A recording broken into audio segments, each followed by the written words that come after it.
Good morning to all SDP second year trainees. आज हम discuss करेंगे रिपीट ब्रीडिंग का बचा हुआ क्वेश्चन, जिसमें हमने 3 फैक्टर पहले के जो पढ़ लिए थे जो कि इफेक्ट करते हैं रिपीट ब्रीडिंग का कारण बनते हैं। तो चौथा फैक्टर जो आता है वो होता है एंडोक्राइन डिफेक्ट्स।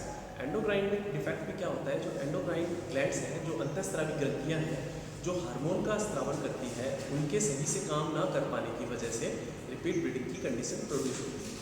तो इसमें क्या है कि जो हार्मोन होते हैं वो टारगेट ऑर्गन पे काम करते हैं, जो लक्ष्य उनका अंग होता है उस पर काम करते हैं।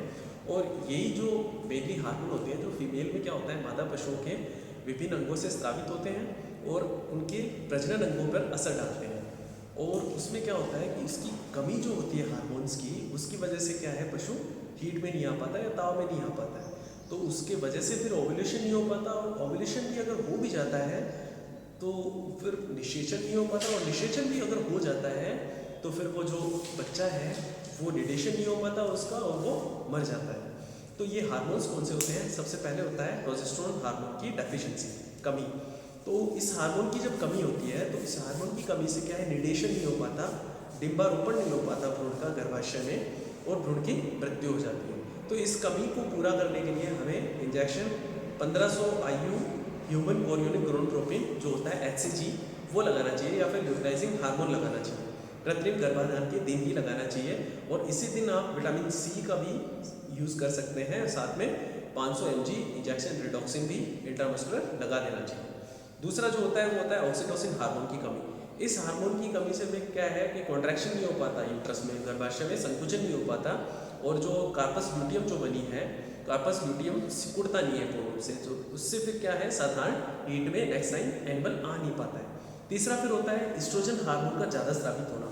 एस्ट्रोजन हार्मोन ये माना जाता है कि अगर ये ज़्यादा स्रावित होगा तो फिर ये क्या है, भ्रूण की मृत्यु कर देता है ये हार्मोन।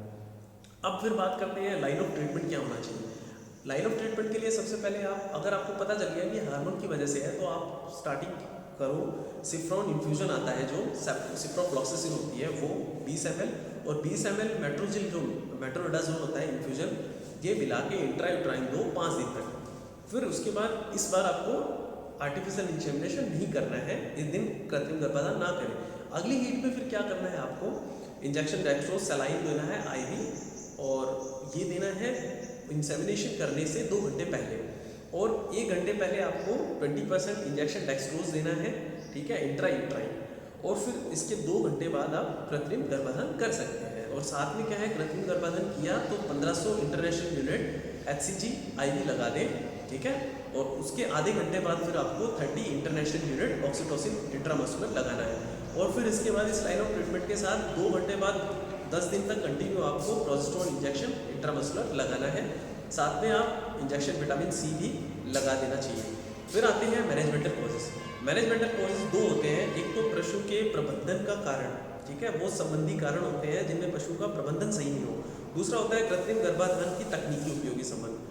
तो पशु के प्रबंधन से संबंधित कारण जो आता है, पहला तो लार्जर हर्ड। जब ज़्यादा पशु एक साथ एक बार रख रहे हैं तो उसमें क्या होता है कि हर एक पशु का हम एक साथ देख नहीं पाते हैं। तो कई पशु ऐसे होते हैं जो हीट में होते हैं, लेकिन वो हीट ध्यान में नहीं आने की वजह से वो निकल जाती है, फिर एनिमल इंसेमिनेट नहीं करवा पाते, तो पशु रिपीट ब्रीडिंग की कंडीशन प्रोड्यूस होती है। दूसरा कारण होता है ऑक्सीटोसिन हार्मोन का ज़्यादा यूज़। ऑक्सीटोसिन का ज़्यादा यूज़ करने से क्या होता है, कॉन्ट्रैक्शन ज़्यादा होता है यूट्रस का।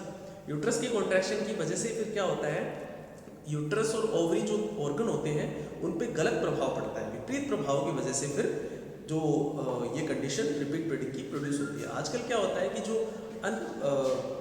प्रशिक्षित व्यक्ति जो है वो ज़्यादा यूज़ कर रहे हैं, तो रिपीट ब्रीडिंग के कारणों का उनको पता नहीं होता, और वो ल्यूटिनाइजिंग हार्मोन और प्रोजेस्टेरोन हार्मोन का बहुत गलत तरीके से यूज़ करते हैं, फिर उससे रिपीट ब्रीडिंग की कंडीशन प्रोड्यूस होती है। तो फिर उसके बाद फैक्टर आता है स्ट्रेस। स्ट्रेस क्या होता है, कोई अगर एनिमल ऐसे सराउंडिंग में खड़ा हो या फिर एनिमल को शिफ्ट कर रहे हैं एक जगह से दूसरी जगह, तो पशु तनाव में आ जाता है, उस तनाव की वजह से पशु ताव में नहीं आ पाता। फिर आता है इन्वायरमेंट। इन्वायरमेंट में क्या है, जब गर्मी ज़्यादा होती है तो पशु हीट में नहीं आ पाता है, तो इस वजह का हमें ध्यान रखना चाहिए, और उसको प्राय ये देखा जाता है कि गर्मी में पशु ताव में नहीं आ पाता। फिर उसके बाद तकनीकी उपयोग। कृत्रिम गर्भाधान करते समय क्या होता है, जो अगर थ्रॉबिंग सही नहीं कर पा रहे हैं, या फिर डाइल्यूशन जो है सीमन का वो सही नहीं हुआ, या स्ट्रॉ सही से नहीं काट रहे, ये सभी कारण होते हैं।